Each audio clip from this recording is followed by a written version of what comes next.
We have Rick Warren, Saddleback Church pastor. Everywhere you see his name, it's immediately followed by a comma. Words is hard.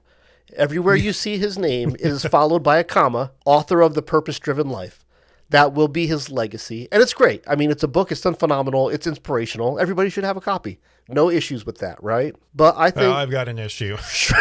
That is for another episode. Rick Warren decides to enter the fray today. And the headline, and I got my particular headline from ChristianHeadlines.com, is Rick Warren rebukes U.S. for buying Russian oil. We are funding the murder of Ukraine, right? And by U.S., what they really mean to say in a veiled way is Joe Biden. And so this kind of like fake outrage demanding that Joe Biden cut off the supply of Russian oil to America, do the thing, wait for it, that he's already done. Wait, what now? You mean this information was already available before Rick Warren made his statement? Say it ain't so, Mark. Say it ain't so. Oh, damn and blast. This kind of opportunism, this naked opportunism just makes me want to just slam my head into a desk. So war breaks out. And war is awful, but even through the awfulness of war, there are practical realities, right? And one of the practical realities is for an economy like the U.S. that it totally depends on oil. It is totally dependent. It is irresponsible to the citizens of the U.S. to cut off 10% of the oil supply until you figure out where you're going to make that up. And so that's exactly what Joe Biden did. Sanctions came down on Russia immediately from all directions, but except for this one. And everybody with a rational brain, and even those who only have a half rational brain, understood what was going on. We can't just cut off the spigot willy-nilly. That's bad. Very bad. Right? So instead, Joe Biden goes out into all the other oil-producing countries in the world, as well as talking to U.S. suppliers, make sure that the U.S. supply of oil is not going to be in any meaningful way interrupted. And then once that happens, he makes the public announcement, okay, we're shutting off the spigot from Russia. This is not nuclear physics, right? This is supply and demand is all it is. And making sure economies don't go haywire for totally avoidable reasons. Right. Yeah, I saw something, it was a long while ago now, but it was to the effect that humans are not good of thinking in terms of systems. And I wish I could give any kind of a clue as to where I saw that or heard that. But I'm just going to kind of go forward with it. In my own life, I definitely can see how that is a thing. And thinking in systems is difficult. You know, when we talk about systemic racism and people get all offended about talking about systemic racism, you know, it's like, well, I'm not racist just because I'm in a, you know, or whatever. It's like, well, you're in a system that benefits from racism, like you're kind of defined that way, right? But it's like they don't see the system that they're part of, and that's where they're like, well, I can't like possibly be a problem. And it's just because that thinking that way is so difficult. And this is one of those things. It's like, okay, we have, you know, oil that's coming in from Russia, but we want to stop that, but we can't do that immediately, or else gas prices are going to shoot up way more than they should be based on supply. Exactly. As it has anyway, you know, because if there's anything that oil companies want to do, it's bilk Americans for money. And I'm just complaining because I paid $4.50 a gallon. Yeah. You know, when we haven't seen an actual decrease in the supply of crude oil in the United States that warrants that kind of, you know, increase due to scarcity or anything. Right. If you were to take a 100 level economics course, one of the things you would talk about very quickly is inflation and deflation. And inflation and deflation aren't things that happen randomly. There are pressures that are brought to bear on prices. So scarcity is an inflationary pressure. The more scarce something is, the higher the price goes. So in the same way, an abundance of something is a deflationary pressure, right? So right now, there doesn't seem to be, from a consumer's perspective, either scarcity or abundance of oil. But there is in terms of producing. It just happened behind the scenes, 3 years ago now? When the outbreak of COVID happened, there was a severe drop in demand that required a change of thinking by oil producers because we didn't want to see the price of oil drop so low that Donald Trump's oil-producing buddies would lose money. Mm-hmm. But that temporary drop was very temporary. When demand went back up, OPEC had an agreement with Trump to keep production low and therefore scarcity, not like total scarcity, but more scarcity than we were used to, which was enough to over time make prices rise and rise and rise and rise and rise. And then you get to 2 weeks ago where another inflationary pressure comes to bear, which is war, right? War is an inflationary pressure, creates scarcity, drives prices up. And so now we are up $4 a gallon. I hate it. You hate it. We all hate it, but we understand it. And it's not because of President Joe Biden. It's because that's what market pressures do. Scarcity and uncertainty drives prices up. But this is not what I'm mad about, right? Because we're not here to talk about economics. This is not economics is lame. This is church is lame. So I'm here to beat on pastors. That's my life mission. Not really. No.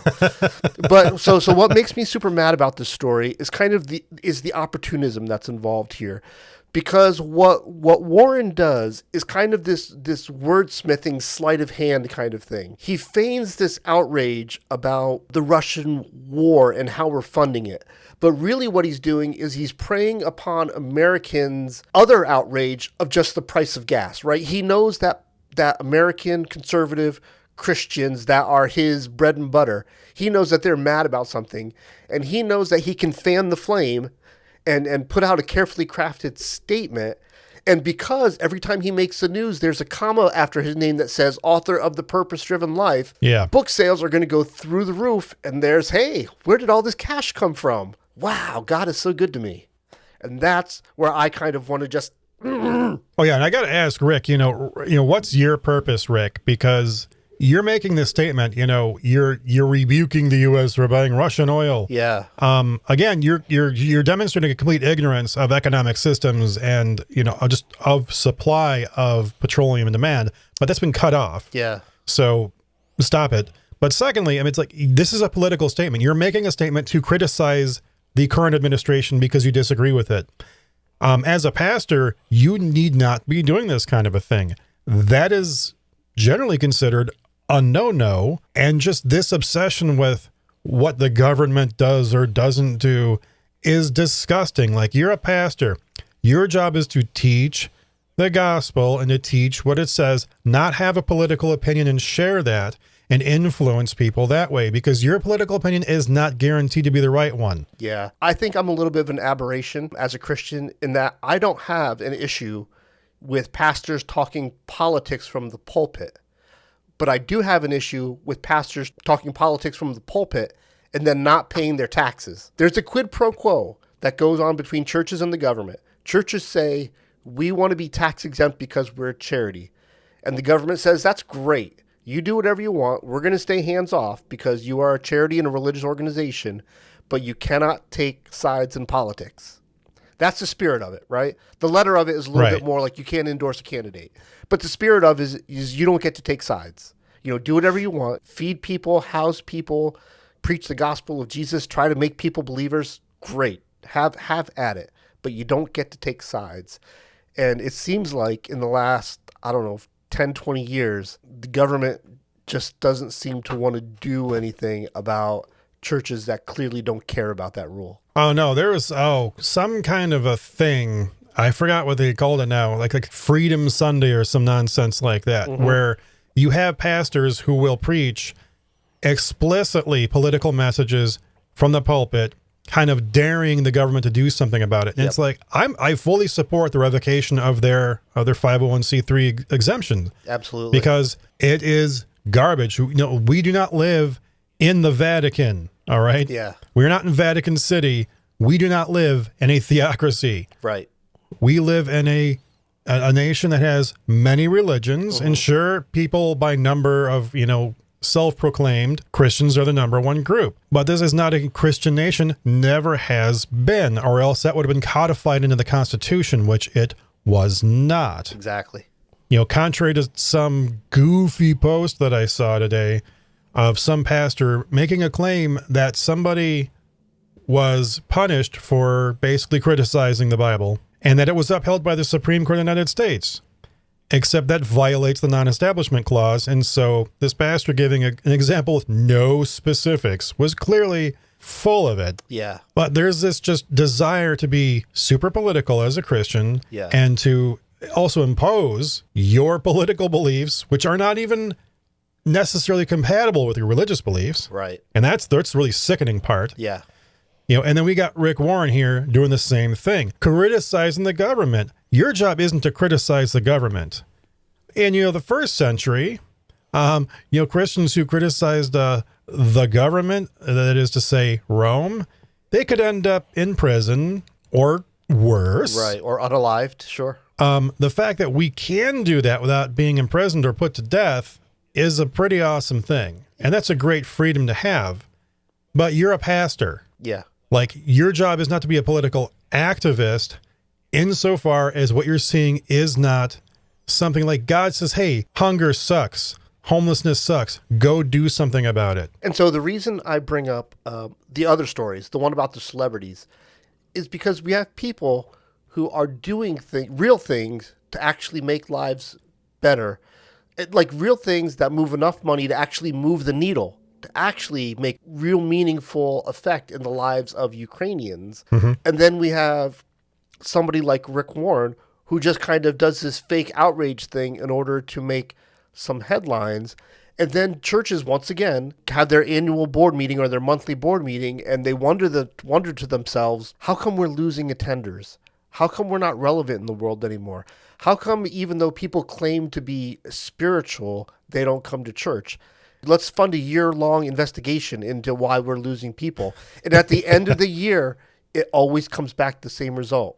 We really didn't do anything wrong. People were just saying that they just moved on. They just wanted to move on. But they couldn't point to anything we did wrong. Like, really? Yeah, it's deconstruction's problem. Deconstruction's at fault. Yeah, de-churching. Yeah. Like, it's this new wave of people. The Beatitudes, when you read it, you see all these blessings, right? Yeah.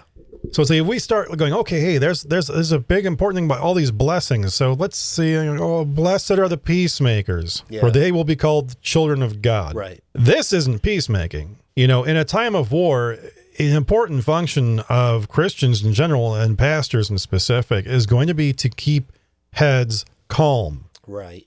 To keep people from getting into that, us, them thinking, and then because we take somebody else and we turn them into an enemy, and eventually we turn them into a villain, and then we turn them into a demon, and that's a problem. And we cannot do that. That is not Jesus. That is not the way of Christ, is not to turn people from human beings into demons. Yeah. We as, Christians and those who are pastors need to be trying to stop that process from happening.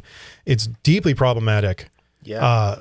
For our faith. It goes to show how well our church leaders have learned the lessons of corporate America, because anybody who is an investor in the stock market or anybody who is like a C-level executive, they will tell you that real money is not made in times of calm. Real money is made in times of turbulence and uncertainty. When people don't know what the future holds is when they head out to Walmart and clear the racks of toilet paper. You know, when people don't know what's going to happen, that's when you can't find a COVID test on the racks in any department store, right? It's always in the uncertainty that opportunities lay. And so I find it very interesting, the plethora of church leaders and pastors who would make the most of people's fear and uncertainties instead of making the most of God's promises. Yeah, I understand exactly what you mean. Paul says at best, perfect love casts out fear. I want to just focus on that word, casts out, to throw out. I mean, just think of your favorite Olympic sport that involves hurling something. Like the hammer throw, just like somebody winding up and just, and like that, like perfect love does that to fear. In an American reality where people are rightly feeling some anxiety, and anxiety, another word for fear, feeling uncertainty, the price of oil, 7% inflation, war in Europe. I think for me, a working solution to fear is confidence. And so the question is, well, I have fear about these things. What do I have confidence in, right? And that's when the rubber really meets the road. Like, do you really have confidence that mercy is better than selfishness? Do you really have confidence that helping the person who fell into the pit is better than walking by and doing nothing? Do you really have confidence that being somebody who values peace is better than being the person who stokes the flames of division? Do you have that confidence? And if you do have the confidence, nobody needs to ask you because it comes out in the way you live. I mean, what did Jesus say? Who among you by worrying can add an hour to your life? Yeah. The implied answer, none of you. You cannot do it. If we need to band together to take care of each other, that's what we do. Right. Because that is what Christians are called to do. You are not called to be an island that has no interaction with anybody else. If you are not able to get by fully on your own, that does not make you the jerk in this situation. Mm-hmm. That makes you an unfortunate person. Yeah. That is the rest of us, our job to stand up and pull alongside of you, to walk along, to bear one another's burdens in love. Right. That's what Paul says, and we got to do that. What would have been a better use of our time, talent, and treasures than this little publicity stunt? Well, I think Ashton Kutcher and Mila Kunis here are showing what we could have been doing better. The idea of another world war appeals to absolutely nobody. That doesn't mean we're powerless to do anything at all. We can mobilize to do something. And that something is not insubstantial if you know how to mobilize people, right? And so maybe instead of mobilizing people just to be mad, maybe a better use of this opportunity would have been to figure out how to mobilize your people into something productive. Fear, not productive. Not overly productive. Okay, I think we've